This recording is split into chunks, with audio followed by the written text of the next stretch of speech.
മമ്മൂട്ടിക്കൊപ്പം ഒരു സിനിമ ചെയ്യുന്നതിന് പദ്ധതിയിട്ടിരുന്നതായി സംവിധായകൻ തരുൺ മൂർത്തി. നമുക്കൊരു പടം ചെയ്യണ്ടേ മോനെ എന്ന് മമ്മൂക്ക ചോദിച്ചു. അദ്ദേഹം ഇപ്പോൾ ചെയ്യുന്ന സിനിമകൾ അറിയാമല്ലോ, അതിൻ്റെ റേഞ്ച് തന്നെ അറിയാമല്ലോ. അത്താരത്ത് പേടിയായിരുന്നു. സൗദി വെള്ളക്ക് റിലീസായതിനു ശേഷം മമ്മൂക്ക വിളിച്ചിരുന്നു സംവിധായകൻ തരുൺ മൂർത്തി.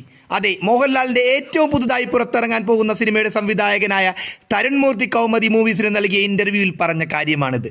ആദ്യം മമ്മൂട്ടിയുമായി ഒരു സിനിമ ചെയ്യാൻ ആഗ്രഹിച്ചിരുന്നുവെന്നും മമ്മൂട്ടിക്ക് അതിന് സമ്മതം അറിയിച്ചിരുന്നു. ആ പ്രൊജക്റ്റിൽ ഒരു വർക്ക് നടത്തിയിട്ട് ശരിയാവാത്തതോടെ ആ പ്രൊജക്റ്റ് ഉപേക്ഷിക്കാനുണ്ടായത് എന്നുമാണ് അദ്ദേഹം വെളിപ്പെടുത്തിയത്. ഹായ് ഫ്രണ്ട്സ്, മലയാളം മൂവി ന്യൂസിൻ്റെ ഒരു പുതിയ വീഡിയോയിലേക്ക് എല്ലാവർക്കും സ്വാഗതം. കഴിയുമെങ്കിൽ ഇത്തരത്തിലുള്ള വേഗത്തിലുള്ള സിനിമാ വിശേഷങ്ങൾക്കായി ഈ ചാനൽ സബ്സ്ക്രൈബ് ചെയ്ത് വെച്ചേക്കുക. നമുക്ക് വാർത്തയിലേക്ക് കടക്കാം.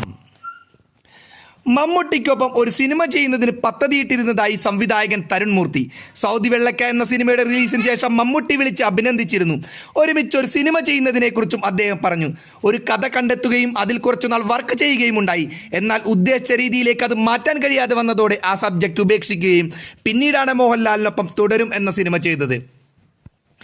സൗദി വെള്ളക്ക് റിലീസായതിനു ശേഷം ആദ്യം വിളിച്ചത് മമ്മൂട്ടിയായിരുന്നു. പുള്ളി വിളിച്ചിട്ട് സിനിമ നന്നായിട്ടുണ്ടെന്ന് പറഞ്ഞു. നമുക്കൊരു പടം ചെയ്യേണ്ടടാ, ഇങ്ങോട്ട് അവസരം എനിക്ക് തന്നതായിരുന്നു മമ്മൂക്ക. പക്ഷേ ഇപ്പോൾ ചെയ്യുന്ന സിനിമകളെല്ലാം അറിയല്ലോ, മൊത്തം അദ്ദേഹം പരീക്ഷണ സബ്ജക്റ്റുകളാണ് ചെയ്യുന്നത്. അപ്പോൾ അങ്ങനെയുള്ള നടൻ്റെ അടുത്ത് കഥയും കൊണ്ട് ചെല്ലുമ്പോൾ അതിനനുസരിച്ചുള്ള എന്തെങ്കിലും നമ്മുടെ കയ്യിൽ വേണമല്ലോ. മമ്മൂക്കയ്ക്ക് വേണ്ടി ഒരു സബ്ജക്റ്റ് കിട്ടി, പക്ഷേ അതിനെ ഞാൻ ഉദ്ദേശിച്ച രീതിയിലേക്ക് മാറ്റാൻ പറ്റിയില്ല. പുള്ളി ഇടയ്ക്ക് വിളിച്ച് ചോദിക്കും, റെഡി ആയിക്കൊണ്ടിരിക്കുകയാണെന്ന് ഞാൻ മറുപടി പറയും. പക്ഷേ ആ സബ്ജക്റ്റ് ഉപേക്ഷിക്കേണ്ടി വന്നു. പുതിയ കഥ അന്വേഷിക്കുന്നതിനിടയിലാണ് തുടരും സിനിമയുടെ കഥ എൻ്റെ അടുത്തേക്ക് വന്നത്. ഭാഗ്യമാണോ നിർഭാഗ്യമാണോ എന്നൊന്നും അറിയില്ല. രജപുത്ര രഞ്ജിത്തേട്ടനാണ് ഈ കഥയും കൊണ്ട് ലാലേട്ടനെ കാണാൻ തരുൺ മൂർത്തി ഇക്കാര്യം വെളിപ്പെടുത്തിയിരിക്കണം. ഏതായാലും തുടരും സിനിമയ്ക്ക് എല്ലാ ഭാവുകളും നേരുന്നു. തരുൺ മൂർത്തിക്ക് ഭാവിയിൽ നമ്മുടെ മെഗാസ്റ്റാർ മമ്മൂക്കയും ഒരുമിച്ചൊരു സിനിമ ചെയ്യാൻ കഴിയട്ടെ എന്ന് പറഞ്ഞുകൊണ്ട് വീണ്ടും ചാനൽ ഒന്ന് സബ്സ്ക്രൈബ് ചെയ്ത് സഹകരിക്കണം എന്ന് പറഞ്ഞുകൊണ്ട് നിർത്തുന്നു. അടുത്ത വീഡിയോയിൽ കാണാം. ബൈ.